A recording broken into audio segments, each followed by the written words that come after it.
Okay, g'day guys. I'm going to show you how to do a Skillion roof, or some other people call it a sloping roof or a shed roof or whatever.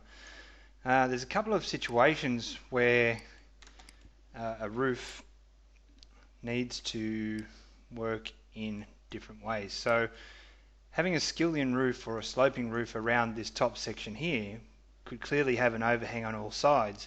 But if I had an overhang, an eave overhang over here, it wouldn't work because it would go inside the building. I'm going to demonstrate what I'm talking about. Okay, so let's go to our roof tool in PlusSpec, and we go over to the first icon, which is a roof tool, which gives you some options.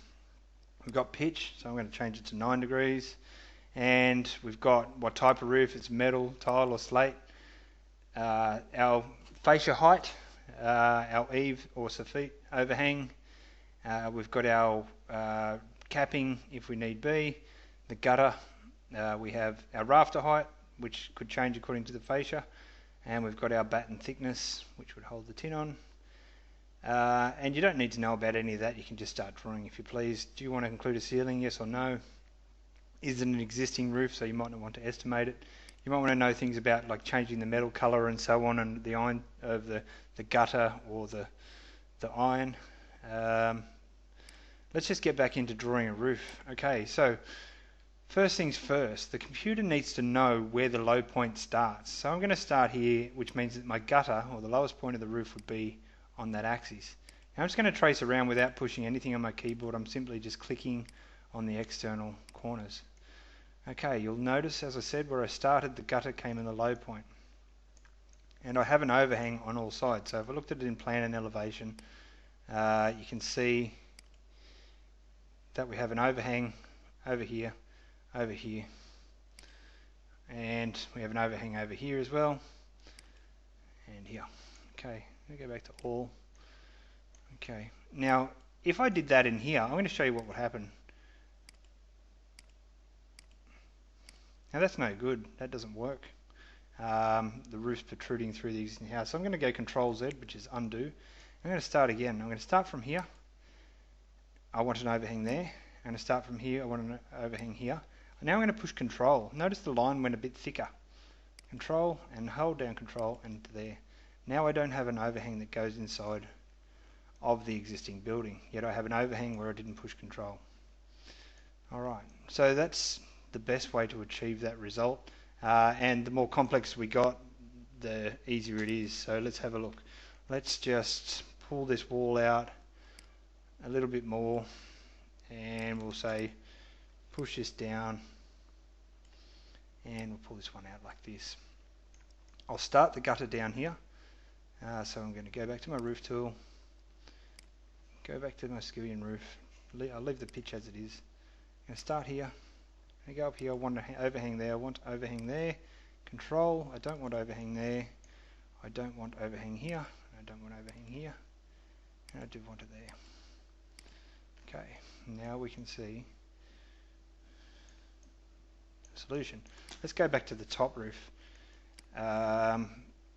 Okay, we might want 2 Skillion roofs on here, so let's have a look. Go back to my roof tool, click on the first tool. I'll leave it at 9 degrees. Okay, I'm going to start my gutter from here. You can go, I get used to drawing clockwise, but essentially I push Shift to line up with that roof there. And one thing I didn't do is I didn't push Control here, and I kind of need to. So I can just go Delete, and I'll go back one move and push Control. Okay, now we have the overhang lining up. I'll do the same from the other side. Okay, but I might want this roof to overhang, so I won't push Control. And now my roof overhangs. Now you can see that there's a problem there. You wouldn't normally do that. You would change the pitch of this roof here. So I'm going to change this one. Okay, let's make it 15 degrees. Okay, now you can see we have pitches. We can change the colour of the roof iron as well. There's so many things that we can do in here, but it's all about just showing you how to do it. I guess the next question I do get asked a bit about is what about parapet walls?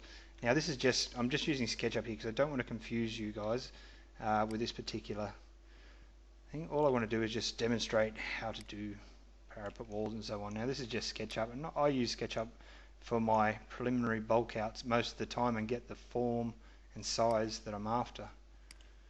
Okay, now I'm using PlusSpec now, so I'm going to my roof tool. I'm going to start where the gutter is.